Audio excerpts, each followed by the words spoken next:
Alors, on est page 63, dans la deuxième colonne en haut.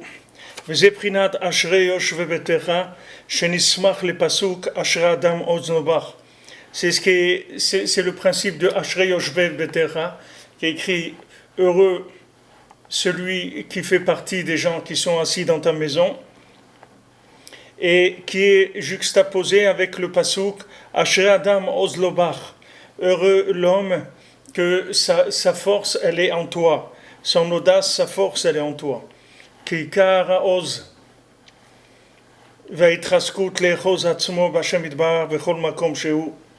Parce que toute la force, l'audace qu'on a de s'accrocher à Hachem dans tout endroit où on se trouve, hu al yedei shezoche liot bichlal yoshvei betecha, c'est par le fait qu'il fait partie de ceux qui sont Yoshve Betecha, c'est-à-dire qui sont assis dans sa maison, Shem Prinat Betaïla ou Betatata, qui c'est la maison d'en haut, la maison d'en bas, Shasadik Osek Bibinyanam Kaniskarlel, que le tzaddik qui s'occupe de construire ces maisons-là d'Hachem, donc heureux celui qui est installé dans cette maison, qui vit dans cette maison, et c'est ça qui lui donne la force de pouvoir trouver Hachem, s'attacher à Hachem dans tout endroit où il se trouve.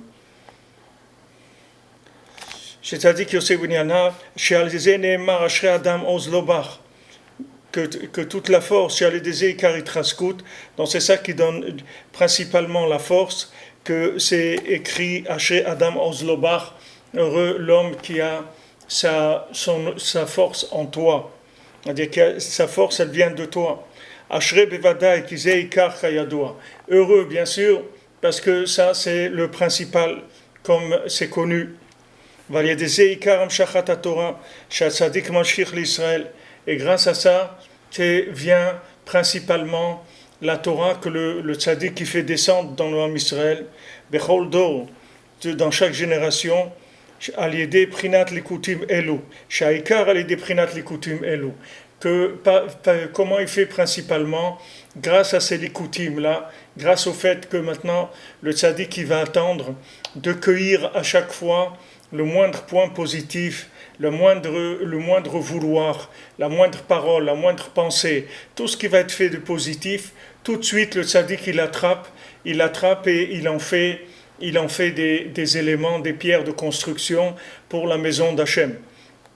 Donc ça c'est comme ça que le tzaddik il fait descendre de la Torah dans le monde. C'est-à-dire qu'il fait descendre à chaque fois de la Torah nouvelle grâce à ces éléments, parce que chaque fois que la maison d'Hachem elle est construite, elle est plus construite, c'est-à-dire on a développé la maison d'Hachem, alors ça permet d'avoir des évidences qui n'étaient pas avant.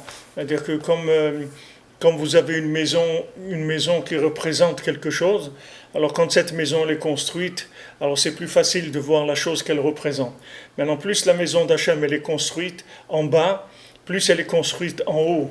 Et quand plus elle est construite en bas, ça veut dire que maintenant il y a une évidence d'Hachem qui devient adaptée aux gens les plus éloignés. Donc chacun qui participe par son effort, dans la pensée, dans la parole, dans l'action, c'est-à-dire le moindre point positif qu'il arrive à avoir. Quand ce point positif, il est dans Ashrei Yoshve Betecha, il fait partie de comme je vous ai dit, Lo yamish mitoch haoel, qui bouge pas de la tente de Moshe Rabbeinu, c'est-à-dire de la maison du tzaddik, c'est ça Lo yamish, ça veut dire que tout ce qu'il fait, c'est automatiquement investi directement dans la construction que le tzaddik fait. Alors lui, il a des rapports immédiats de tout ce qu'il fait de bien. Donc à chaque fois qu'il va faire un effort, quel qu'il soit, tout de suite, le tzaddik, il le cueille. C'est pour ça que ça s'appelle l'écoute. Parce que le tzaddik, il est là à surveiller chaque point positif des gens qui sont attachés à lui. Et dès qu'ils font le moindre point positif, le tzaddik, tout de suite, il ramasse ça. Tout de suite, il le prend. Il est chotef. il attrape tout de suite cette chose-là et il investit dans la construction de sa maison, c'est-à-dire de la maison d'Hachem. Donc, si vous voulez, d'un côté, ça donne envie de faire beaucoup de miettes, comme on a dit. On a envie de faire beaucoup de miettes parce qu'on sait que chaque miette, elle est tout de suite investie dans des choses énormes. Et d'un autre côté, on est sécurisé. On sait que le bien qu'on a fait, jamais il sera perdu. Il est à nous, il est éternisé, il est optimisé et il est rentable immédiatement. Il est rentable immédiatement. Il y a un massé comme ça, je crois, de Rav Aaron Kiblitcher. Ouais, c'est de Rav Aaron Kiblitcher. Il y a eu un massé de Rav Aaron Kiblitcher. C'était le beau-père de Rav Levi Yitzhak que je vous ai raconté. C'était un homme très très saméar, comme ça, un homme, un grand mitboded, un grand mamash des gens, comme on dit, Bnei Aliyah, des gens de montée, des gens d'en haut, très très. Alors lui, c'était un homme simple. Il vivait très simplement. Il était pauvre. Alors une fois, il y avait quelqu'un qui s'est marié, un khatan qui s'est marié, et il n'avait pas de parnassa. Ce khatan, il n'avait pas de parnassa. Donc après le mariage, il a parlé avec ce Rav Aaron Kiblitcher. Il a dit, regarde, voilà, je viens de me marier et tout, mais j'ai rien, j'ai pas de source de parnassa. Alors Rav Aaron lui a dit, alors qu'est-ce que tu penses faire? Il dit, moi, si j'avais une charrette avec un cheval, alors j'aurais fait porteur de terre, c'est-à-dire il aurait été au bord de la rivière, il prenait là-bas de la terre, et il allait la vendre au marché. C'était un genre de parnassa qu'il y avait à cette époque-là. Alors Rav Aaron Klibitcher lui-même, c'était un homme pauvre, mais il a demandé de la tzedaka comme ça pendant des jours et des jours. Il a tourné, il a demandé, jusqu'à qu'il a ramassé la somme qu'il fallait pour acheter cette charrette et ce cheval. Et il lui a acheté une charrette, un cheval, il lui a dit, voilà, tu as de quoi faire ta parnassa. Alors il a fait cette mitzvah-là. Maintenant, quand il était à la fin de ses jours, Rav Aaron Kiblitcher, il était dans son lit et il était déjà agonisant. Alors il est rentré, ce monsieur à qui il avait acheté quand il était jeune, il lui avait acheté son cheval et sa charrette. Alors dès qu'il est rentré, il s'est senti mieux. Rav Aaron Kiblitcher, ils ont vu que Mamash, il a repris de la vie, il était bien, etc. Alors lui, il a dit, c'est parce que quand maintenant il est rentré, ce monsieur à qui il avait acheté la charrette et le cheval, alors le mérite de cette mitzvah, il s'est réveillé. Il s'est réveillé et ça a fait que ça lui a donné de la vitalité, c'est-à-dire on lui a donné encore une dose de vitalité pour quelque temps grâce à cette mitzvah-là. C'est-à-dire que quand quelqu'un il fait quelque chose de positif, il faut savoir que cette chose-là, si elle est investie là où il faut, elle est là, c'est-à-dire elle est toujours là. Même s'il l'a fait il y a 40 ans, tout ce qu'il a fait, le moindre chose de bien qu'il a fait, cette chose-là est là. Et elle sera toujours à son acompte dans le positif, elle l'aidera tout le temps au moment où il faudra l'aider. Donc ça c'est quelque chose qui donne des forces, parce que quand on sait que bon Hachem, chaque miette qu'on fait, c'est quelque chose qui va nous aider, et en plus qu'on sait qu'elle est optimisée et sécurisée et utilisée tout de suite par le tzaddik pour construire le binyan de la Kedusha, c'est-à-dire le Beth Amikdash, la maison d'Hachem. Alors c'est quelque chose d'extraordinaire. Maintenant on est dans la période dans cette période-là des 9 jours, dans la période de la destruction du temple. Et bon Hachem, que cette année ça tombe Shabbat, que Shvat Sarabet Tammuz il est tombé Shabbat et que Tisha B'Av c'est Shabbat. Donc c'est repoussé. Quand c'est repoussé, c'est sûr que c'est pas du tout la même chose. Il y a un grand adoucissement. Mais les gens, ils se disent voilà, maintenant on pleure les 2 temples qui ont été détruits. Et maintenant on attend que le 3e temple il va être construit. Maintenant ce 3e temple, quelle est la différence? Pourquoi les 2 premiers temples ils ont été détruits? Et pourquoi le 3e temple, comment on a la garantie qu'il sera jamais détruit? Comment on sait qu'il va jamais être détruit? On sait qu'il ne va jamais être détruit parce que le troisième temple, il va être construit par la Tfila. Les deux premiers temples, ils ont été construits avec la Torah. C'est pour ça qu'ils ont été détruits. Tandis que le troisième temple, il va être construit par la Tfila, qui beti bet tefila, et carré les kolahamim. Parce que ma maison, ça sera une maison de prière pour tous les peuples. Le fait que maintenant, ma maison, ça sera une maison de prière pour tous les peuples, ça va faire qu'elle ne sera jamais détruite, que cette maison, elle va être toujours, elle va être éternelle. Alors, individuellement, c'est la même chose, c'est-à-dire que chacun, il a obtenu des choses par la Torah. Qu'est-ce que c'est la Torah? La Torah, c'est une indication, c'est-à-dire que la Torah, elle nous dit qu'est-ce qu'il faut faire. Maintenant, la Tfila, comme on voit ici, c'est l'énergie pour pouvoir faire la chose. C'est-à-dire c'est bien si vous avez le temps, vous pouvez écouter les shiur de jeudi soir, parce qu'on a développé ça dans le Chodrosh Chodesh, à l'Achahe, le passage 36, je crois. On a développé cette Nekuda-là, et elle est très importante, mais par rapport à ce qu'on voit ici aussi. C'est-à-dire que c'est lié avec ce qu'on dit ici. Maintenant, la Torah, c'est l'indication de ce qu'on doit faire. Maintenant, on dit à quelqu'un, voilà, tu dois faire ça. Voilà, tu dois aller maintenant, tu vas courir 5 km, d'accord? Alors, il y a la personne qui peut courir les 5 km. Alors, elle va courir les 5 km. Et il y a la personne qui ne peut pas courir les 5 km. Elle ne peut pas. Donc, maintenant, qu'est-ce qu'elle va faire? Elle va chercher comment faire pour courir ces 5 km. Elle va dire, moi, je n'ai pas la force de courir 5 km. Alors, il dit, voilà, alors tu vas demander à Hachem qui te donne la force. Alors, demande à Hachem, voilà, Hachem, donne-moi la force de courir 5 km. Et après, il court les 5 km. Maintenant, on a deux personnes. Une personne, on lui a dit, cours les 5 km, elle a couru. L'autre, on lui a dit, cours, il ne peut pas. Alors, il demande à Hachem, et après, il court. Comme Rabbeinu, il dit dans le Maasé de celui qui était infirme, qui avait les jambes qui étaient infirmes. Il était infirme, il ne pouvait pas marcher. Quelle est la différence entre les deux?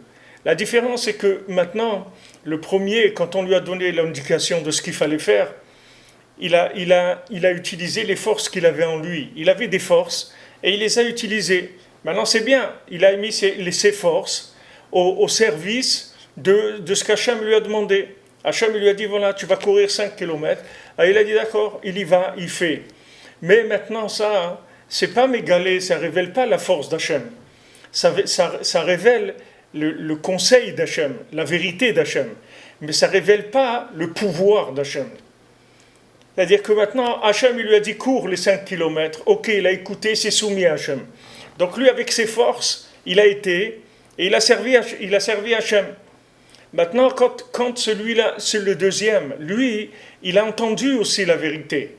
Et il veut la faire, mais il n'arrive pas. Alors lui, il va chercher comment il va faire, et il va utiliser le pouvoir d'Hachem. Quand il va utiliser le pouvoir d'Hachem, alors son action, elle va révéler l'honneur d'Hachem de façon complète, puisque maintenant toute l'énergie qu'il va utiliser pour pouvoir faire ce qu'il va faire, ça vient que d'Hachem. Et donc cet acte-là, il va être shalem, il va être éternel, il ne pourra jamais être détruit. C'est pour ça que le premier temple, le deuxième temple, ils ont été construits par la force des hommes. C'est-à-dire que Hachem, il a dit, construisez le temple, mais qui est-ce qui avait la force de construire? C'était les hommes. Shlomo HaMelech, il avait la force de construire le temple. Mais le troisième temple, il n'y a personne qui peut le construire. Il n'y a personne qui peut avoir la force de le construire. Donc, comment on va le construire? On va le construire avec la prière. La prière, c'est la façon d'appliquer la Torah. La Torah, c'est l'indication, et la prière, c'est la façon de réaliser le message, l'indication, l'ordre d'Hachem. Hachem, il dit, voilà, tu vas construire, mais sache que ma maison, c'est une maison de prière. C'est-à-dire que tu veux construire une maison, construis-la avec la prière. Donc chacun individuellement, c'est la même chose. C'est-à-dire que maintenant, on se trouve dans des jours qui sont des jours de deuil, mais ces jours de deuil-là, ce n'est pas des jours de deuil que Chas v'Shalom, c'est pas le deuil, c'est pas un deuil sur de la destruction, c'est un deuil par rapport à la tfila, c'est pas par rapport à... Il n'y a pas de destruction, il y a juste la transformation. Maintenant que Hachem, il a détruit le Beth Amikdash, il a détruit ce qui a été fait avec les forces humaines. C'est pour ça que ça s'est détruit. Bien que maintenant l'intention était bonne, c'était l'intention de se soumettre à Hachem, mais qu'est-ce que tu as utilisé pour faire ça? Est-ce que tu as utilisé de l'huile de coude ou tu as utilisé de la prière? Si tu as utilisé de l'huile de coude, alors tu n'as pas révélé le pouvoir d'Hachem. Tu t'es soumis au pouvoir d'Hachem, mais tu n'as pas révélé que toute l'énergie qu'il y a sur terre, elle ne vient que d'Hachem. Ça, c'était ça le chidouche de David Ameller. David Ameller, il dit « Ani tfila » moi je suis de la prière. Moi c'est tout. Moi, tfila laquelle chayai. La prière à Hachem, c'est ma vie. J'ai rien d'autre dans ma vie, j'ai que ça, c'est tout. Et tout ce que je fais que avec ça. Comme Rabbeinu dit en Torah bête, que Ikar Kelizeino shel Mashiach, Zéat Tfila, que toute la force de l'arme de Mashiach, ça va être la Tfila. Vekol Mechamot Sheichvosh, toutes les guerres qu'il va faire le Mashiach, tout ce qu'il va conquérir dans le monde, il ne va le conquérir qu'avec la prière, c'est tout. Il ne va pas utiliser de force de lui-même du tout. Il n'a aucune force. Mashiach, c'est ça, David Melech Israël Chai Vekayam, c'est-à-dire qu'il va être tellement soumis à Hachem que toute l'énergie qu'il va utiliser pour convaincre le monde de l'existence d'Hachem, ça ne viendra que d'Hachem Idbar, c'est tout. Lui, Miatzmo, il ne va rien avoir du tout. Alors ça, c'est ce principe-là. C'est-à-dire que maintenant, moi, je sais que je n'ai pas la force. La seule chose que je peux faire, c'est de temps en temps, je gratte des petites miettes. Je gratte des petites miettes. Ces petites miettes, tout de suite, je les ai attachées. C'est-à-dire que je me suis attaché au tzaddik pour donner une valeur et donner une chance à ces miettes de faire quelque chose, de faire des petits, c'est-à-dire d'avancer, que ça soit une réalisation, que je participe à une réalisation. Comme quelqu'un, il achète des actions dans une grande société, mais lui, jamais de sa vie, il fera cette société-là. Maintenant, quelqu'un, il achète des actions dans Winsoft ou un truc comme ça, mais lui, jamais il pourra faire Winsoft. Winsoft, jamais de sa vie, il arrivera. Lui, qu'est-ce qu'il peut faire? Il peut acheter 2 kilos de pommes de terre, c'est tout ce qu'il peut faire. Mais seulement, s'il va prendre cet argent-là, et il va l'investir, il va acheter des actions. Mais une action, combien elle coûte? 50 $, 100 $. Ok, il a acheté, il est devenu actionnaire. Tout de suite, cette action, elle est investie dans un capital énorme, avec la plus grande rentabilité qu'il puisse y avoir. C'est ça que le tzaddik fait. C'est-à-dire, chaque miette qu'on fait, elle est investie. Alors, qu'est-ce qu'on a gagné? On a gagné qu'on a participé, et qu'on a fait quelque chose. Mais on n'a pas fait quelque chose qui soit parfait, puisqu'on n'a fait qu'une miette, c'est tout. On n'a fait qu'une miette. Donc cette petite miette-là, on ne peut pas dire qu'on a fait quelque chose, c'est-à-dire on ne peut pas tirer d'ego, d'orgueil de ça, parce que le maçon n'a rien fait du tout. Qu'est-ce qu'on a fait avec une miette? C'est pas parce que quelqu'un il a acheté 10 actions, ou 20 actions, ou 30 actions que c'est lui qui a construit la société.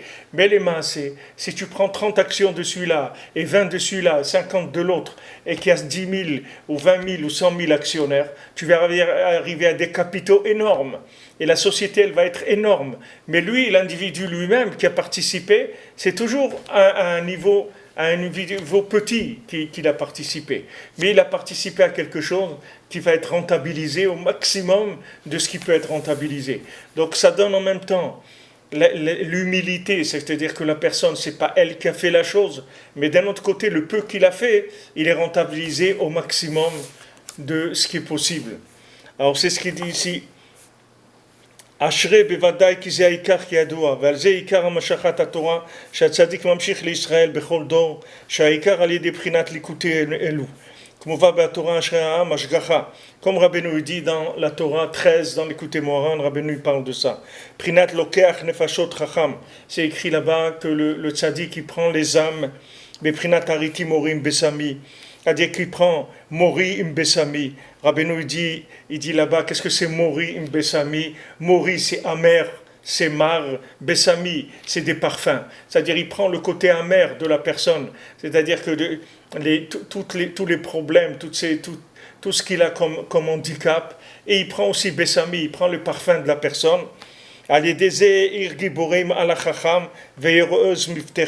Et après, avec ça, le sage, il monte,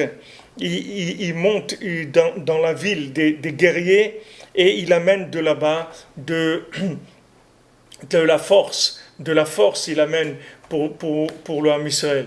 C'est-à-dire le sadique, il prend de chacun, il prend en même temps ce qui est bien, ce qui est parfumé et en même temps ce qui est amer. Et ça, il le monte, il élève et de ça, il fait descendre la Torah. Que ça, c'est le principe de compter le Homer et de Shavuot, qui est le Matan Torah. Qui s'offrit Mayamim la Homer, chez Uprinat Ani. C'est-à-dire, on compte les jours du Homer, que ça, c'est la pauvreté. Chez Meviyin, Bitrilat Ksirat Asade, qu'on amène au début, lorsqu'on va aller cueillir, on va commencer à moissonner le champ. Kmoshkatov Kitavru Laeretz, ou Ksartem et Ksira. Que comme c'est écrit, quand vous allez arriver sur la terre d'Israël, et vous allez cueillir, vous allez moissonner, et vous amènerez le Homer qui est les premières gerbes de la moisson, vous les amènerez au Kohen. Alors on voit qu'on prend les premières choses qui poussent, on les amène au Kohen, c'est-à-dire le Kohen qui représente le tzaddik, on les amène à lui et lui il va faire la connexion de ça avec Hachem. Parce qu'on doit réparer, c'est-à-dire qu'on doit donner à la moisson une dimension. Et ça, on le fait par le fait qu'on amène l'offrande du Homer. Pourquoi on doit la réparer? Parce qu'on doit la sortir de ce concept qu'elle a à l'intérieur, qu'elle a ce concept-là de la faute d'Adam Arishon, qu'il a fauté dans la nourriture, que la terre a été maudite à cause de lui. C'est-à-dire que maintenant, le fait que Adam Arishon, il a fait passer la connaissance avant le vécu, ça a donné une inversion de énormément de choses dans le monde. Si vous prenez par exemple, vous voulez vous rendre compte de ça, il y a un exemple qui est évident sur ça. C'est le lien du métier. Vous voyez le métier, normalement quelqu'un, pour qu'il soit un médecin, c'est-à-dire pour qu'il fasse les études de médecine, normalement il faut qu'il soit un médecin. D'abord, il faut qu'il soit un médecin, après il fait les études de médecine. Mais le monde, il est à l'envers. Les gens, ils font des études de médecine pour devenir médecin. Mais jamais tu deviendras médecin en faisant des études de médecine. Tu peux faire des études de médecine toute ta vie. Tu peux passer 10 fois le diplôme, jamais tu deviendras un médecin. Parce qu'un médecin, il faut qu'il soit d'abord médecin, après il apprend la médecine. Sinon, ça va te donner des gens qui ne sont pas du tout intéressés à soigner les gens. C'est-à-dire, ils ne sont pas des médecins. Un médecin, c'est un Ben Adam. C'est un Ben Adam qui est un médecin. Il faut qu'il ait cette âme en lui. Après, il va apprendre le côté technique. Mais voyez, le monde, il est complètement à l'envers. Les gens, ils croient que parce qu'ils vont apprendre un métier, alors ils vont devenir la chose. Mais ce n'est pas vrai. La personne, d'abord, elle est la chose, et après, elle va prendre le métier. Mais bon, Hachem, Akadosh Baruch Hu, il a pitié du monde, et il fait que beaucoup de gens, ils sont inspirés par le choix de leur métier. C'est-à-dire qu'ils choisissent des études qui vont avec ce qu'ils sont. Mais si quelqu'un, il a fait des études par pression sociale ou familiale ou n'importe quoi, et qui s'est mis dans un... Moi, je connais des gens comme ça, qui sont des très grands médecins, mais ils ne sont pas des médecins du tout. Ils sont très grands médecins, mais je parle avec eux, ils ne sont pas des médecins du tout, ça ne les intéresse pas du tout. Ils se sont fait avoir. Mais comme ça fait 20 ou 25 ans qu'ils sont là-dedans, qu'est-ce qu'ils vont faire? Ils ne vont pas faire maintenant... Ils vont pas faire de la course de natation aux Jeux Olympiques, ils ne peuvent pas faire ça. Donc, qu'est-ce qu'ils font? Ils restent là-dedans, c'est tout. Mais ce n'est pas des médecins. C'est-à-dire que ça ne les intéresse pas, ce métier-là. Mais comme ils étaient jeunes, et ils n'avaient pas une force de confiance en eux pour choisir ce qu'ils avaient envie de faire. Et ces gens-là, c'est plutôt des musiciens ou des artistes ou autres, mais ils avaient une pression familiale, des frères et des sœurs, des parents, etc. Ils les ont poussés là-dedans. Maintenant, ils ont grandi là-dedans. Mais au bout de 20-25 ans qu'ils sont dans le métier, ils voient très bien que ce n'est pas leur métier. Et maintenant, qu'est-ce qu'ils vont faire? Ils ne peuvent rien faire. Alors, ça donne des gens qui sont malheureux. Des deux côtés, ça donne des gens malheureux. Et les patients sont malheureux. Parce que les gens qui vont... quand vous avez affaire à quelqu'un qui aime pas son métier, mais ça vous donne pas du tout envie, même si c'est pas la médecine. La médecine, c'est plus important parce que ça, c'est la vie de l'individu. Mais même, vous prenez un autre médecin, vous prenez un autre métier, pardon, un bijoutier ou un couturier ou un imprimeur ou n'importe qui. Si c'est pas son métier, vous n'avez pas envie de faire la chose avec lui. Parce que vous ne sentez pas qu'il va faire la chose comme il faut. C'est normal, c'est pas son métier. C'est-à-dire, il n'est pas la chose. C'est ça qui nous a fait hériter Adam Arishon. Le problème qui nous a donné Adam Arishon, c'est ça. C'est qu'il nous a fait croire qu'on peut choisir le métier. Mais tu ne peux rien choisir. Parce que les massés, tu es déjà cette chose-là. Si maintenant tu deviens médecin ou plombier, c'est parce que tu es un plombier. Maintenant, tu vas apprendre la plomberie. Mais si tu n'es pas un plombier, c'est pas en apprenant, c'est pas en forgeant qu'on devient forgeron. C'est en étant forgeron qu'on peut forger. C'est-à-dire que maintenant, si tu es un forgeron, alors oui, tu vas forger. Mais si tu n'es pas un forgeron, tu vas apprendre. Mais c'est pas, comme on dit, tu vas faire une deuxième nature. Mais c'est pas ta nature à toi. C'est une deuxième nature. Et des fois, en cours de chemin, alors les gens échangent. Moi, je connaissais un médecin comme ça, il a fait ses études, tout ça. Il a fait quelques années, et après il a changé, il s'est mis dans le jouet, dans l'importation de jouets, des trucs comme ça. C'est fini la médecine pour lui. Parce que c'est pas son métier, c'est tout. Maintenant, il était dans un milieu, on l'a poussé là-dedans. Mais ce n'est pas son métier. Son métier, c'est le commerce. Il a trouvé... Mais ça, c'est encore un srout quand on arrive comme Rabbeinu dit, à ramener la flèche une fois qu'elle a été tirée. Qu'on a déjà tiré la flèche, on arrive à la ramener. C'est comme Rabbeinu dit dans le sixième mendiant. Il dit, une fois que la flèche elle est tirée, il est capable de la ramener.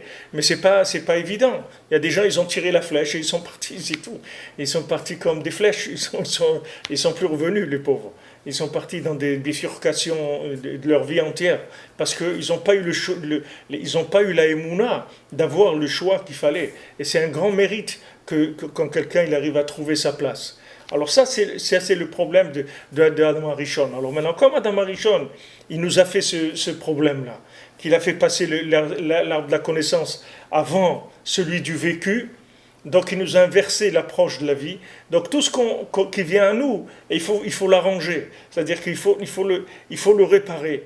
Comme si vous recevez quelque chose, mais ça a besoin de réparation pour être utilisé. Vous ne pouvez pas l'utiliser comme ça. Il faut le mettre aux normes.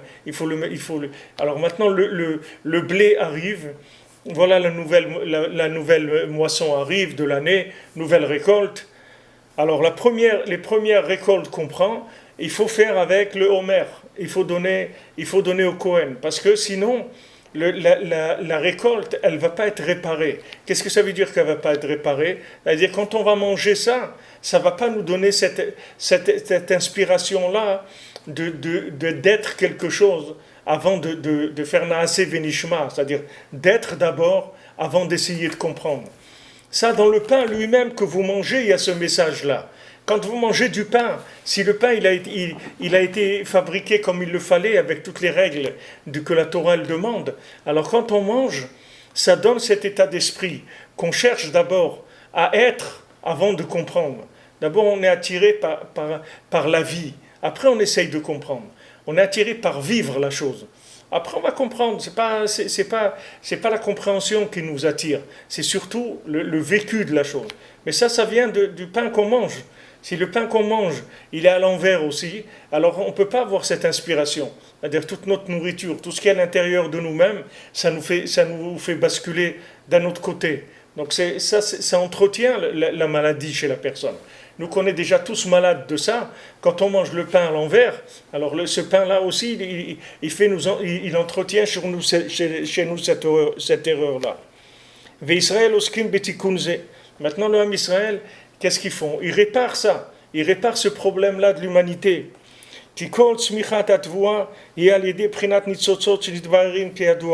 Parce que tout le fait que la moisson, elle pousse, c'est par le fait qu'il y a des étincelles de Gdusha, des choses qui se trient. C'est ça qui fait pousser. Comment c'est possible comment il pousse du blé de la terre? Comment la terre, elle fait pousser du blé? La terre, non, la terre, c'est de la terre. Quand vous prenez de la terre, Comment la terre, elle donne des tomates, elle donne du blé, elle donne des poivrons, elle donne... Tout ça, c'est dans la terre. Qu'est-ce que c'est un poivron? C'est de la terre. Qu'est-ce que c'est une tomate? C'est de la terre. Il y a des, mais comme disait Rafraïki, la vodka, tu fais avec les pommes de terre, mais si tu manges des pommes de terre, tu ne te saoules pas. C'est-à-dire, les pommes de terre, c'est pas de la vodka. Donc maintenant, comment dans la terre, il y a du blé? Comment dans la terre, il y a une tomate? Ça, c'est des tris. C'est-à-dire, qu'est-ce que c'est une graine de tomate? C'est un outil qui fait des tris dans la terre. Et elle prend ce qu'il faut pour fabriquer une tomate. Maintenant, la graine de la salade, elle prend ce qu'il faut dans la terre et elle fabrique une salade. Parce que c'est un outil de tri. C'est ça la graine. Et l'individu, c'est la même chose.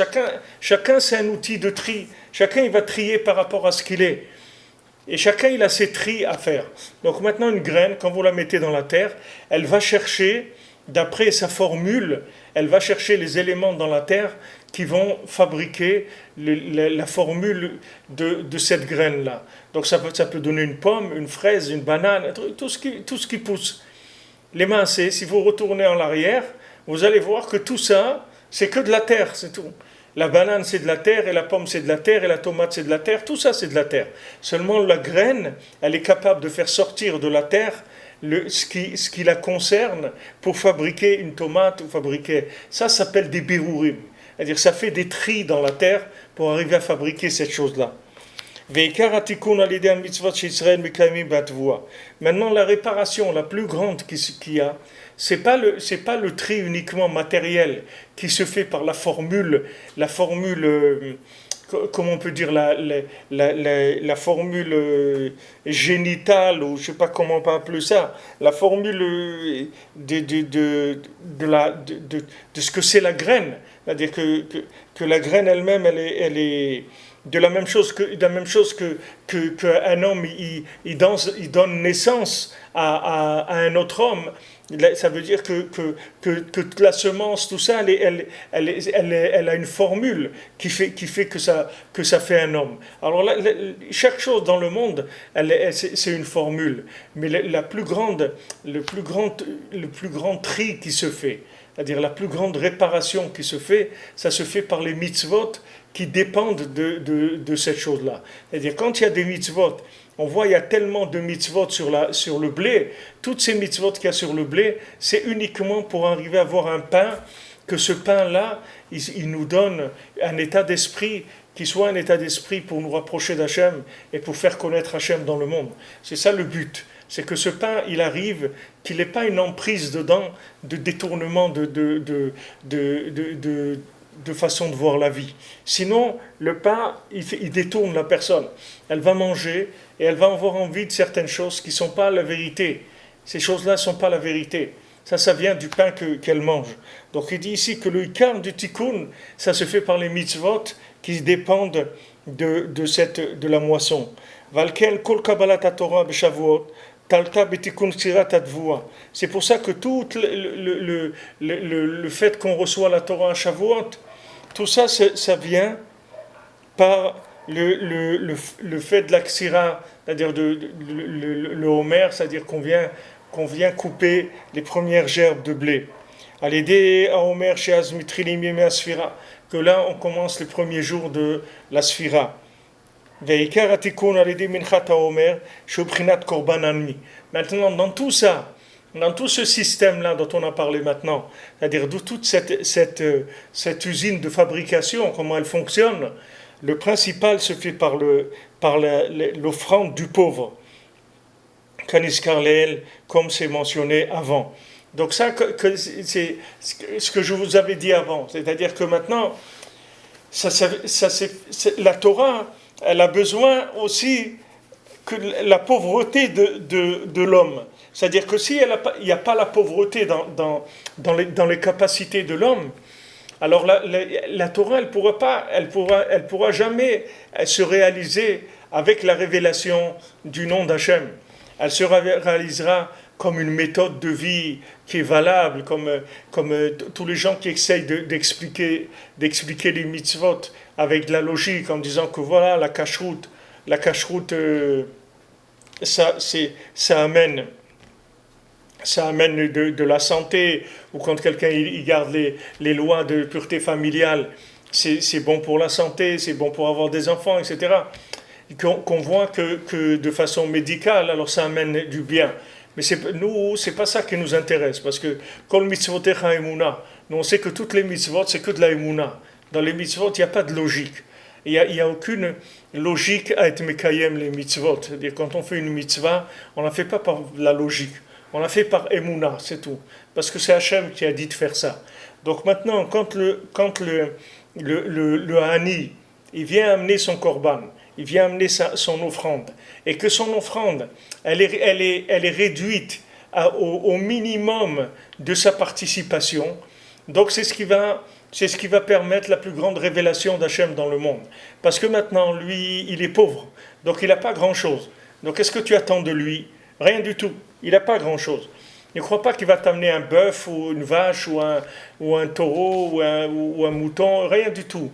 Il va amener une toute petite poignée de farine, et cette petite poignée-là, ici c'est de l'orge pour le Homer, cette petite poignée d'orge, elle est pour tout le Ham Israël entier. Donc c'est vraiment très très pauvre. Parce qu'une fois qu'on a amené quelque chose de pauvre matériellement, alors Hachem il va compléter tout le reste. C'est ce qui est écrit aussi dans Sipurim Masiyot, dans les 7 mendiants. C'est à chaque fois si vous vous êtes déjà posé les questions, pourquoi dans les 7 mendiants, d'abord ils viennent et ils disent voilà, on vous bénit, je vous bénis que vous soyez comme moi. Il vient le mendiant par exemple, le mendiant qui bégaye par exemple. Et il dit voilà, je vous fais une bracha que vous soyez comme moi. Et après, quand il vient à leur mariage, il leur dit au début, je vous ai fait une bracha que vous soyez comme moi. Et maintenant, je vous donne ça comme cadeau. Je vous fais cadeau que vous soyez comme moi. Au début, je vous ai donné, je vous ai dit, c'est-à-dire je vous ai donné une bénédiction, que vous soyez comme moi. Maintenant, ce n'est plus une bénédiction. Maintenant, je vous donne la chose.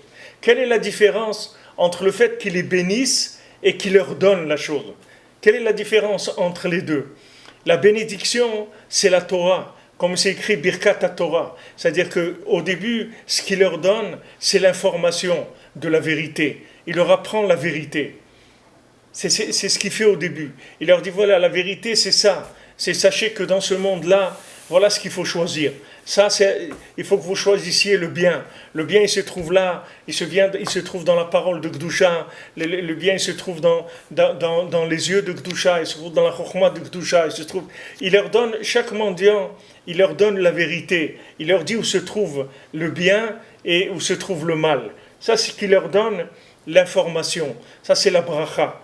Bracha, ça veut dire qu'on fait descendre la chose, l'information. Comme Moshe Rabbeinu l'a fait descendre la Torah. Ça, c'est la bracha. Après, il leur dit, voilà, maintenant que vous êtes mariés, alors je vous le donne. Se marier, ça veut dire que maintenant, il y a un yichud entre Chokhmah et Bina, il y a un yichud entre Chokhmah et Malchut. C'est-à-dire qu'il y a un yichud entre la Torah et la Tfila. Alors à ce moment-là, il leur dit, maintenant, je vous fais cadeau, je vous le donne. C'est à vous maintenant. C'est-à-dire, c'est plus une indication. Maintenant, c'est à vous. Vous allez devenir cette chose-là. Je vous le donne, vous allez être cette chose-là. Vous allez devenir la chose. Et Béhémet, c'est ça. C'est ça la Torah du Tzaddik. Quand on dit ici que Rabbi Nathan, il parle ici de la Torah de Rabbeinu, que Rabbeinu, il les met la quête, il cueille chez nous tous les points positifs, il les fait monter, et avec ça, il fait descendre la Torah. Cette Torah qui fait descendre, c'est une matana, c'est pas une Torah d'enseignement, c'est pas une Torah de logique, c'est une Torah de devenir de l'individu. C'est-à-dire que quand Rabbeinu nous enseigne quelque chose, on devient la chose. C'est pas qu'on apprend la chose, on va devenir la chose. C'est pas apprendre la chose. Ça, la grandeur du Inyan de Rabbeinu. La grandeur du Inyan de Rabbeinu, c'est ça. C'est que maintenant, c'est plus maintenant, je vais apprendre je vais apprendre ce que c'est la Torah, je vais apprendre des choses. Ouais, c'est super. Je suis rentré dans des textes, j'ai appris des trucs très intéressants. C'est pas ça la Torah de Rabbeinu. La Torah de la Rabbeinu, c'est de la Torah qui va te transformer, il te donne la chose, Bematana. C'est pas qu'il t'apprend quelque chose. C'est pas comme s'il va te faire les vitrines et tu regardes les choses dans les vitrines. Rabbeinu, il te l'achète, la chose, il te la donne. C'est pas qu'il te fait uniquement voir les vitrines. Il te dit, viens, on va faire les vitrines, on va faire les magasins. Il ne te fait pas faire les magasins seulement. Il te fait faire les magasins, il te l'achète, il te le donne. C'est-à-dire, c'est ça la Torah de Rabbeinu. C'est pas une Torah de logique où il t'apprend des choses. Rabbeinu, dans ce qu'il t'apprend, il te fait devenir la chose qu'il t'apprend. Pourquoi? Parce que cette chose qu'il t'apprend, ça vient de toi-même. C'est avec toi qu'il a construit cette chose-là. C'est une partie de toi-même qui a servi à cet édifice-là, à cette édification. Parce que le tzaddik, il prend chaque point positif de chacun, il le monte, il fabrique de la Torah avec ça, il descend de la Torah d'en haut, il prend des asagot et le coude, des compréhensions d'Hachem, et il les fait descendre dans le monde. Donc quand tu reçois cette Torah, elle vient de ton âme. Donc cette Torah-là, elle va te transformer, elle va te faire de toi ce que tu es au plus profond de ton identité, que tu ignores, qu'elle est enfouie sous des milliards d'emballages et de poubelles et des trucs. Tu vas aller trouver cette identité, elle va sortir de toi. Pour ça que je dis, Breslev.fr, j'écoute, ma vie change. C'est-à-dire qu'il faut savoir que l'enseignement de Rabbeinu, il change la vie. Ce n'est pas un enseignement de Chokhmah. Je vous l'ai dit, Ravari et Shapira, Alav Shalom.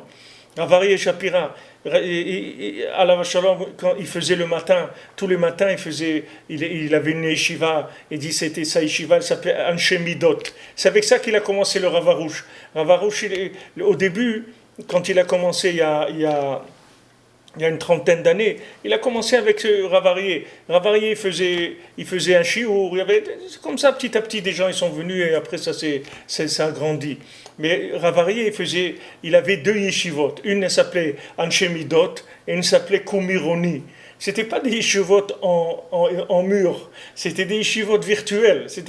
Il les amenait partout, c'est-à-dire il allait quelque part, il faisait un cours de Sefer Hamidot. Après il allait quelque part, il faisait un cours de chant. Il apprenait à chanter les chants Breslev, il apprenait à chanter les chants de Shabbat, les chants de Chazanout, des chants. Il apprenait aux gens à chanter. Vous pouvez le demander à lui. Lui, il a connu, lui, c'est qu'est-ce que c'est? Ravarie Shapira, Anshemidot et Kumeroni. Il avait ces deux yeshivot là. Et quand vous dites ça aux gens, ça les fait rigoler un petit peu, parce qu'ils ne savaient pas que c'était un tzaddik, c'était un homme d'un niveau tellement élevé.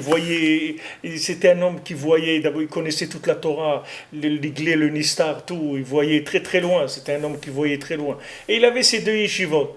Alors une fois, quand je ne vivais pas encore en Eretz Israël, mais quand je venais en Eretz Israël, en général, je le suivais dans ces cours-là qu'il faisait. C'était pas très long. Il faisait un cours qui durait peut-être 20 minutes, maximum une demi-heure, sur Sefer Hamidot. Et il faisait encore un quart d'heure, 20 minutes, une demi-heure des chants. C'était pas au même moment de la journée. Les Sefer Hamidot, c'était le matin, et le chant, c'était en fin de journée, d'après ce que je me souviens. Mais le Anshe Midot, c'est-à-dire de Sefer Hamidot, une fois il m'a dit, tu sais, quand on étudie Sefer Hamidot, même si on ne fait pas la chose que Rabbeinu dit de faire, le fait que Rabbeinu, il te dit quelque chose, ça va être poël sur toi. C'est-à-dire quand tu étudies une mida dans Sefer Hamidot, par exemple, tu veux étudier une mida, c'est la simcha. D'accord? Tu prends dans Sefer Hamidot, hot simcha. Tu étudies sur simcha. Maintenant, c'est pas obligé que tu fasses ce qu'il dit de faire. Uniquement que tu étudies ce qu'il te dit de faire, ça va te rendre la chose. Tu vas devenir la chose qu'il te dit. Parce que ce n'est pas des enseignements d'Adam Arishon. C'est des enseignements d'avant Adam Arishon. Ça n'a rien à voir avec l'enseignement d'Adam Arishon.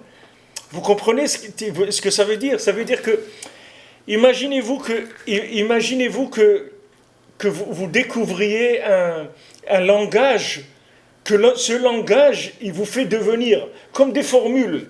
comme des formules qu'ils font des fois dans les films, des formules de sorcellerie ou des trucs. Alors il dit une formule et la chose, elle se fait avec la formule. Maintenant, c'est un enseignement comme ça. C'est un enseignement d'avant Adam Arishon. C'est pas l'enseignement qu'on connaît de la Torah d'Adam Arishon. Parce que toute la Torah d'Adam Arishon, voilà la Torah, voilà ce que c'est. Et maintenant, vas-y, l'huile de coude, commence à travailler si tu veux obtenir ça. Si tu veux obtenir cette chose-là, alors mets-toi au boulot. Allez, vas-y mon ami, au travail et commence à t'y mettre. Voilà, je te dis ce qu'il faut faire. Il faut pas faire de la shonara. Il faut garder tes yeux. Il faut garder ton cœur. Il faut garder tes oreilles. Il faut manger. Il faut casser la tavatachila. Il faut pas dormir beaucoup. Il faut pas t'énerver. Il faut être besimcha. Il faut pas être jaloux. Voilà, je vais te donner tout le programme. Et maintenant, vas-y, mets-toi au boulot, attaque. Mais ça, c'est la Torah d'Adam Arishon. Mais la Torah d'avant Adam Arishon, c'est pas ça. La Torah d'avant Adam Arishon, c'est la Torah du Etz HaChaim. C'est pas la Torah du Etz HaDaat Tovera. Donc cette Torah du Etz HaChaim, c'est une Torah qui te rend, que tu deviens la chose. C'est-à-dire c'est pas un enseignement qui passe par le cerveau. C'est pour ça que Rabbeinu a commencé à raconter les contes, les Sipurim Asiyot, et parce qu'il est arrivé au summum de ce qu'il pouvait révéler comme Torah, qui va transformer l'individu. C'est-à-dire que c'est des enseignements qui transforment l'individu. Comme Rav Amram Nachman, il dit que la plupart des enseignements de Rabbeinu, c'est des Sipurim Asiyot. Tout ce que Rabbeinu l'enseigne, c'est Prinat Sipurim Asiyot. Bien qu'un vêtement logique, c'est-à-dire une trame logique dans l'enseignement. Mais l'enseignement, il ne vise pas la logique. L'enseignement, il agit directement sur l'individu. C'est comme si vous prenez un médicament ou de la nourriture. La nourriture, ce n'est pas un médicament. Si vous mangez un abricot, ce n'est pas un médicament. Ce n'est pas comme si vous prenez un cachet d'antibiotiques. C'est du manger, mais ça c'est un médicament. Ça, c'est de la nourriture, mais ça, c'est un médicament. Tu peux manger 10 abricots, ça ne va pas te soigner. Et tu prends un cachet d'antibiotiques, ça va te soigner, ça va t'enlever les microbes. Maintenant, ça, c'est dans un enseignement qui agissent. C'est-à-dire, l'enseignement lui-même, il agit. Même si quelqu'un, il n'arrive pas à faire ce qu'on lui a enseigné. Parce que le fait d'apprendre, ça va le faire devenir la chose. Si maintenant il est tous les jours, il est assidu et il apprend tous les jours, il va voir un changement, une métamorphose dans sa vie. Il va voir qu'il va se métamorphoser. Parce que ces enseignements-là, ils agissent sur lui. Quand Rabbeinu dit « En shum yush ba'olam », c'est pas Stam, il te dit une phrase « il ne faut pas te décourager ». Quand il te dit ça, il te donne la force de ne pas te décourager. Quand il te dit « il faut être besimcha », quand il te dit ça, en même temps, il te donne le moyen d'être besimcha. Ça, c'est ce qui parle ici de cette Torah-là. C'est-à-dire cette Torah qui est le pain, c'est-à-dire qu'on prend le pain, qui est le da'at, et on prélève sur ce pain-là ce qui vient du chet d'Adam Arishon, de la nourriture d'Adam Arishon. Que Adam Arishon nous a empoisonné la nourriture. Justement, le Rav Besançon, il vient de sortir un livre que ça fait très longtemps qu'il a écrit sur l'arbre de vie. C'est un livre, quand on était à Tel Aviv l'année dernière, quand on avait fait le cours ensemble, alors il avait parlé, il avait présenté, maintenant il a sorti le livre. Il a imprimé, il m'a envoyé 2 exemplaires ici à Ouman avec un de ses élèves. Alors ça, c'est-à-dire apprendre, savoir que cette nourriture-là, c'est-à-dire cette nourriture qu'on mange, elle est empoisonnée avec le concept d'Adam Arishon. Quand on mange une façon d'étudier qui est intellectuelle. C'est-à-dire que, comme on dit maintenant, ok, comme on dit, faites ce que je vous dis, ne faites pas ce que je fais. C'est-à-dire que l'enseignement, il n'a pas de rapport avec le comportement. Mais nous, ce n'est pas ça qu'on cherche. Nous, on cherche un enseignement de comportement. C'est-à-dire un enseignement qui nous rende la chose. C'est ça qu'on cherche. Alors ça, c'est le yichud de la Torah et de la Tfila, c'est les sodot à Torah. C'est quand maintenant les secrets de la Torah ils se révèlent dans le monde. Alors ces secrets de la Torah, ils viennent du yichud, de l'unification entre la Torah et la Tfila. Ils viennent du yichud entre Yaakov et Rachel et Léa. C'est-à-dire qu'une fois que s'il y a ce yichud-là, alors il vient une Torah qui transforme l'individu. C'est plus une Torah intellectuelle, c'est une Torah qui va rentrer dans le nefesh, dans l'âme, et qui va agir sur l'âme. Elle ne va pas agir uniquement sur des motivations qui sont des motivations de réaction intellectuelle. Ce n'est pas parce que maintenant que tu as compris intellectuellement la chose que tu vas te mettre au travail. C'est-à-dire que la chose, l'enseignement, il va te rendre ce qu'il dit, tu vas devenir ce qu'il dit. Huhaya Omer, lui, il était ce qu'il disait. C'est-à-dire, il va te rendre, avec ce qu'il dit, il va te rendre la chose. Et ça, c'est le korban du Hani. Le korban du Hani. C'est-à-dire, pourquoi on a besoin du korban du Hani? Parce qu'on a besoin que tu viennes, si tu veux prendre cette Torah-là, il faut que tu viennes comme un pauvre. Parce que si tu viens comme un riche, tu ne peux pas prendre cette Torah-là. Si tu viens comme quelqu'un de capable, tu ne peux pas prendre cette Torah. Parce que tu vas prendre automatiquement la Torah d'Adam Arishon. Si tu es capable, tu vas dire moi, dis-moi ce qu'il faut faire. Moi, je le fais, c'est tout. Pas besoin ne m'aide pas, je n'ai pas besoin d'aide. Dis-moi ce qu'il faut faire et moi, je vais le faire. Mais c'est pas ça qu'Hachem, il veut. Hachem, il veut que tu saches ce qu'il faut faire, mais que quand tu vas le faire, tu le fais avec son énergie à lui, pas avec la tienne. Hachem, il veut pas que tu fasses la Torah avec ton koach à toi. Hachem, il veut que tu fasses la Torah avec sa force à lui. Parce que sinon, jamais il va se révéler dans le monde. Ça va être un club de gens qui ont la vérité. Mais Mashiach jamais viendra avec ces gens-là. Ok, c'est des gens qui ont la vérité, ils se comportent très bien, d'après la vérité. La plupart des choses, ils arrivent à les faire bien comme il faut. Ils sont même très zélés dans certaines mitzvot, ils les font avec tout des hidurim et tout. Mais c'est eux qui font. C'est eux qui font. C'est pas qui est-ce qui a fait? Non, il faut korban hani. Il faut que tu viennes avec la poignée de farine. La poignée de farine, ça veut dire, regarde Hachem, ta vérité, je la connais. Ta vérité, je l'aime. Et j'ai envie vraiment de ça. Voilà, ce que je peux faire, c'est cette petite poignée de farine, c'est tout. C'est ce que je peux faire.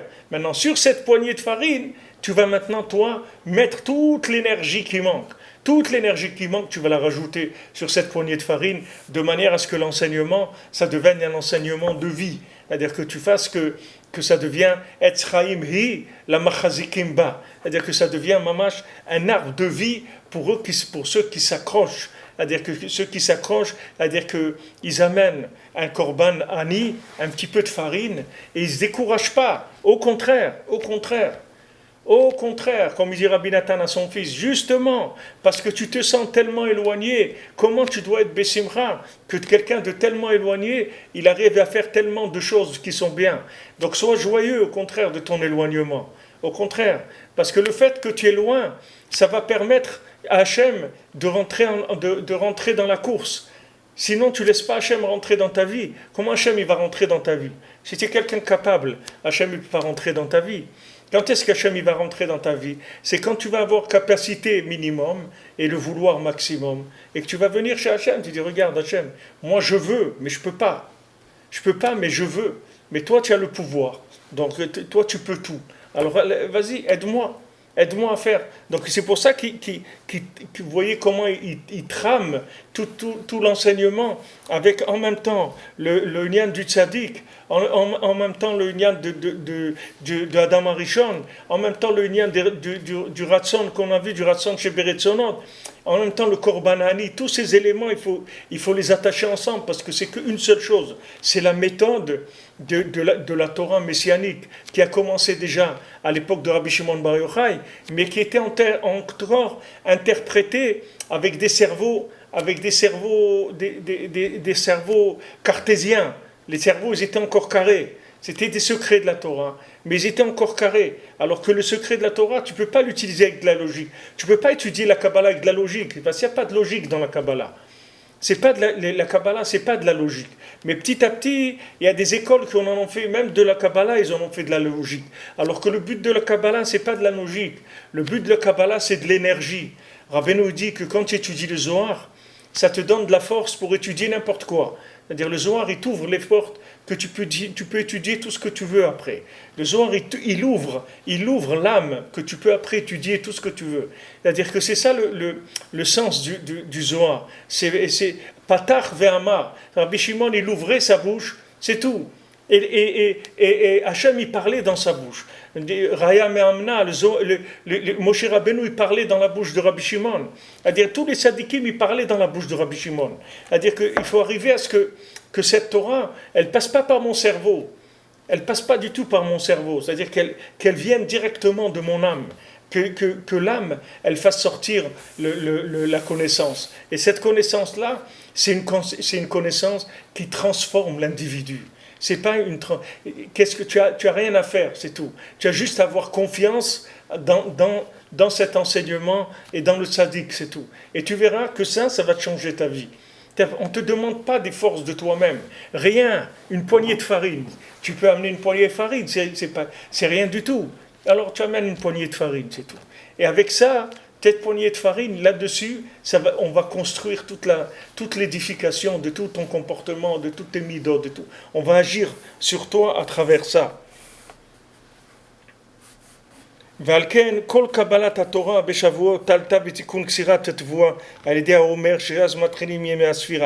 pour ça que tout le don de la Torah, il dépend de Shavuot, il dépend du début où on a commencé le Homer. Donc le quart du tikkun, c'est par le Homer, qui est le korban du pauvre, comme on l'a mentionné.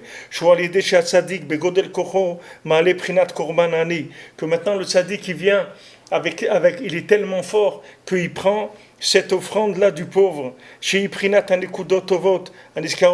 sont les points positifs de chacun dont on a parlé avant. C'est-à-dire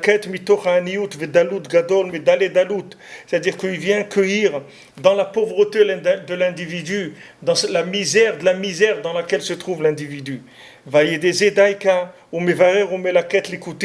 Et précisément avec ça, le tzaddik il cueille et il fait des tris jusqu'à qu'il assemble tous ces éléments et il en construit de la maison d'Hachem. Ou Mabshir Torah, il amène de la Torah. Valken Korim et Ruth Shenitgaira Baet Azot. Et c'est pour ça qu'on lit le livre de Ruth à Shavuot. Parce que Ruth, elle s'est convertie à ce moment-là. Kmoshkatuv Vehema Ba'u Bethlehem. Eux, ils sont venus à Bethlehem. Bimei Katsir. Ils sont arrivés au moment de la moisson. C'est horrible. Au moment où on moissonnait l'orge. Vedarshu Rabbetenuzal, Livracha, nos sages, ils ont expliqué. Beketsirat haomer akatuv medaber. La Torah, elle parle du Homer. Donc, vous voyez, regardez comment c'est lié. Regardez comment Rabbeinu, il prend tous ces éléments-là. Regardez, c'est une symphonie qu'il fait. C'est quelque chose d'extraordinaire. Tous ces éléments, il vous les rentre tous, ils tournent ensemble. Maintenant, Ruth, pourquoi elle est arrivée, Ruth, au moment de la moisson? Elle aurait pu arriver à un autre moment. Pourquoi elle est arrivée? Non, chaque chose, dans chaque détail, vous voyez qu'il y a un fil conducteur à tout. Ruth, elle est venue se convertir. Comment elle est venue se convertir? Elle est venue se convertir parce que c'était le moment où on a amené le Homer. Et comme le Homer, c'est le Korban Ani, et comme on a vu que le Korban Ani, ça amène des Tzimtzumim, Chadashim dans le monde, qui font que les gens ils peuvent capter la parole divine, alors elle-même, c'est le résultat de ça. Donc de elle, il va venir David Ameler. De elle, il va venir le Mashiach. De cette dame-là qui s'est rapprochée parce qu'elle est le résultat de ce tikkun du Korban Ani, c'est-à-dire du Homer qu'on a amené maintenant. Qui m'amène à Yetze Mashiach, chez Osek Vazébeoter. Voilà, d'elle, il va sortir Mashiach, que lui, il fait ça encore plus que tout le monde. Chez Ani, Velrochev al-Chamor. Qu'est-ce que c'est Mashiach? C'est un pauvre. Et il est sur un Hamor, il n'est pas sur une Mercedes. Donc quand vous le voyez déjà dans une Mercedes, vous pouvez être sûr que ce n'est pas le Mashiach. Parce que Mashiach ne va pas venir dans une Mercedes. Il va venir sur un âne. il va chevaucher un âne, et c'est Ani. S'il a des millions à la banque, c'est pas le Mashiach, vous pouvez être tranquille. Mashiach, il va être Ani, il va être sur un chamor. Prinat David, Shekara Atzmo, Bechol Paham, Ani Ve'evion. David Ameler, comme tous les jours on dit, Tfila le Ani. Tous les jours on dit, Ani Ve'evion. Combien David Ameler, il disait, je suis pauvre. C'est-à-dire, il sentait cette incapacité à faire quoi que ce soit. Et avec cette incapacité, il est devenu l'homme le plus capable qu'il ait jamais eu. De cette incapacité, il est arrivé au maximum. Mais c'est le passage qui est dur. Pourquoi Rabbeinu dit ne vous découragez pas, que faites des doutes? Parce que le passage, le switch de l'énergie humaine à l'énergie divine, c'est ça qui est dur. C'est de changer le compteur, de passer de ta pile de 8 volts sur 3 phases. C'est ça qui est dur. C'est ça qui est dur. C'est-à-dire de te lâcher à un moment et de passer sur une énergie qui n'est pas la tienne. Alors que depuis que tu es né, on t'a éduqué tout le temps à vivre avec tes énergies. Maintenant, lâche tes énergies, branche-toi sur l'énergie divine. C'est ça qui est dur. Mais regarde, apprends de David Ameller. Prends le Tehilim, tu vas apprendre cette méthode-là. Quand tu vas prendre les psaumes, tu vas dire des psaumes, c'est cette méthode qui va rentrer dans ton cœur, dans ton âme. La méthode que un nid, le plus pauvre du monde, c'est le potentiel du plus riche du monde. C'est-à-dire, plus quelqu'un il est pauvre, et plus en potentiel, c'est lui qui peut devenir le plus riche. Mais seulement, il faut qu'il switch, c'est tout. Il faut qu'il switch, il faut qu'il accepte qu'il est pauvre, et qu'il ne fasse pas semblant qu'il est riche. Comme quelqu'un me racontait, il m'a dit qu'il était envers ce truc. Alors il avait honte que les gens ils pensent qu'il n'a pas d'air conditionné, il ne marchait pas l'air conditionné dans sa voiture. Comme il a honte, alors il roule avec les vitres fermées. Même que l'air conditionné, il est cassé. Pour pas que les gens ils disent qu'il n'a pas l'air conditionné. Alors si la personne elle veut pas paraître pauvre, alors c'est dommage parce qu'elle va rester vraiment pauvre. Alors que si maintenant il n'a pas peur d'être pauvre et il dit voilà je suis pauvre, je viens devant Hachem tous les jours et je demande tous les jours ma vitalité à Hachem parce que je veux vivre avec la vitalité d'Hachem, pas autre chose. Pas autre chose. Comme il leur dit dans les 7 mendiants, il a dit arrêtez d'être des pauvres, retournez dans vos bateaux. Vos bateaux qui se sont cassés, c'est vos corps qui sont cassés. Retournez, arrêtez de venir pleurnicher que vous êtes des pauvres. Parce que ces pauvres-là, c'est le potentiel des plus grands riches qui est sur terre. Donc arrêtez de vous comporter comme des pauvres. C'est pas vrai. Il y a un tzaddik, que ce tzaddik-là, il donne la richesse à tout le monde. Alors il faut arrêter de croire que tu es pauvre. Tu n'es pas pauvre. Tu es pauvre des forces à toi, mais avec l'énergie d'Hachem, tu n'es pas pauvre. Avec ce que le tzaddik peut te donner comme énergie d'Hachem, tu n'es pas pauvre du tout. Moshkatouv ani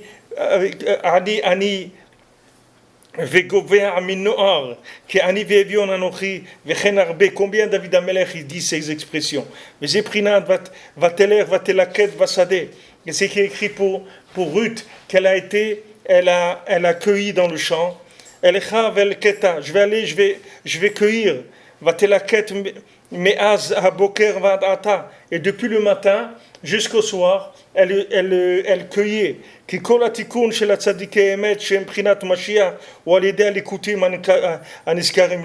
Pour ça que sans arrêt, elle n'arrêtait pas de cueillir. C'est pas qu'elle venait 1 heure par jour ou 2 heures par jour. C'est sans arrêt. Le tzaddik, il est là, à attendre chaque grain de blé de n'importe qui pour le prendre tout de suite et l'inclure dans la maison d'Hachem.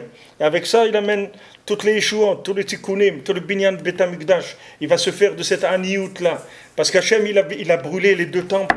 Parce que c'est des temples qui ont été construits avec l'énergie humaine. Hachem, il veut un temple qui soit construit avec l'énergie divine. Et ça, c'est pour chacun. Pour chacun. Les gens qui ont des problèmes d'éducation, des problèmes de shalom baï, des problèmes de parnassa, des problèmes de midot, ça vient parce qu'ils ont construit avec leur force à eux. Les gens qui ont construit avec la prière, ça n'existe pas. Des gens qui n'ont pas réussi, qui ont construit leur vie avec la prière et qui n'ont pas réussi. Ça n'existe pas. Ça n'existe pas. Tu veux maintenant l'éducation de tes enfants, il n'y a pas de problème. Tu as le Tehilim, tu as l'écouter de Philon, tu as les des doutes. Commence à te prendre en main et vas-y, tu vas voir que tu vas réussir l'éducation de tes enfants. Comme je vous avais raconté, ces deux Avrechim, que il était dans un kollel toute sa vie, l'autre il travaillait à Haïfa. Et celui qui travaille à Haïfa, il a réussi l'éducation de ses enfants. Et celui qui était au Kollel, il n'a pas tellement réussi. Et une fois, ils se sont rencontrés. Alors celui qui était au Kollel, il a dit à l'autre, je ne comprends pas. Toi, tu n'étais même pas chez toi à la maison. Tu partais dimanche matin, tu rentrais vendredi. Tu as réussi, tu as eu des enfants, des tzadikim. Moi, j'étais au Kollel, j'étudiais toute la journée. Et le soir, je m'occupais de mes enfants. Je leur ai fait faire les révisions, tout. Et moi, ça n'a pas marché. C'est normal, parce que lui, il a utilisé l'huile de coude. Alors son huile de coude, elle a la valeur de la génération. Vous comprenez? Son huile de coude à lui, c'est comme le gars, il a une épicerie à lui. Il dit, mais je ne comprends pas, moi j'ai investi dans une épicerie, c'est à mon nom et tout, et je ne gagne pas. Et toi, tu as investi dans un truc, je ne sais même pas où il est dans le monde, et tu as gagné. Mais c'est normal, l'autre, il a investi dans une multinationale. C'est normal que ça marche. Toi, tu as investi dans une épicerie, c'est vrai, mais c'est une épicerie de quartier. Elle a la qualité de ce qu'il y a dans la rue.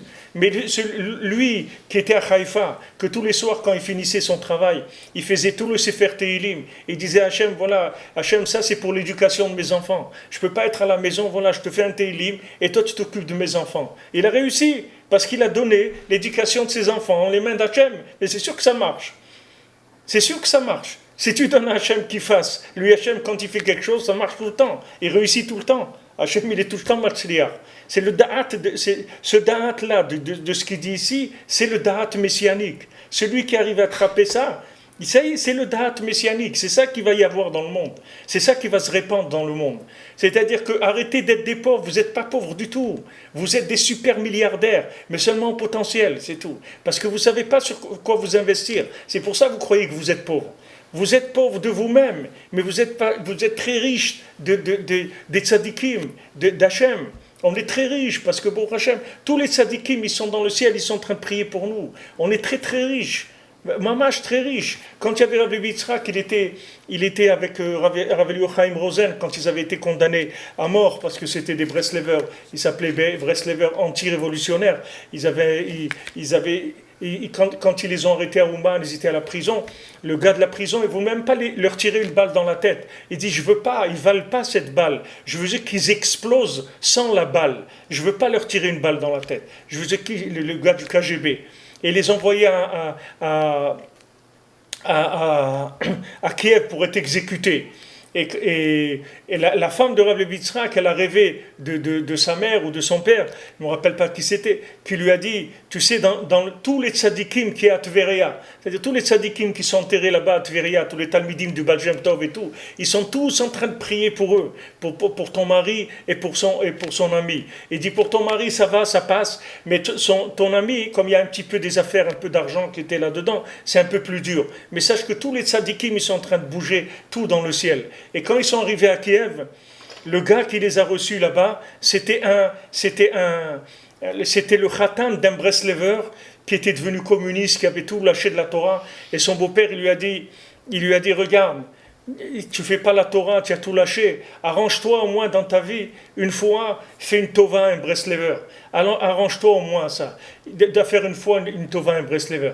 Et quand il les a vus arriver, ces deux Breslevers, Rav Levi Yitzhak et Rav Eliyahu Rosen, quand ils sont arrivés, il a vu ce gars-là, ce qui était devenu un communiste, un gars qui dirigeait la prison là-bas de Kiev. Il a vu que le moment d'appliquer ce que son beau-père lui avait dit avant de mourir, c'était arrivé. Il leur a dit donnez-leur la liberté, rendez-leur leur passeport, donnez-leur de l'argent pour prendre le train, pour une nuit d'hôtel et partez. Et ils l'ont tué après. Il est mort, ce gars-là, parce qu'il les a libérés. Il est mort, et c'est comme ça qu'ils ont été sauvés. C'est comme ça qu'ils ont été sauvés, c'est comme ça qu'il y a eu tout ce que...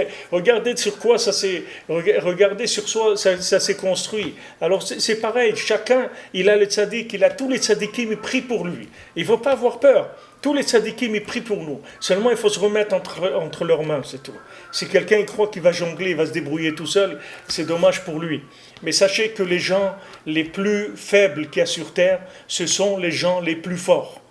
Les plus forts, c'est-à-dire plus quelqu'un il est faible, et plus il peut devenir fort. Il suffit qu'il trouve la prise de l'énergie divine, c'est tout. Qu'il sache que maintenant il peut être alimenté par une énergie divine. Et ça va lui sauver toute sa vie. Avec ça, il a gagné, il peut arriver à tout, Bézat Hashem.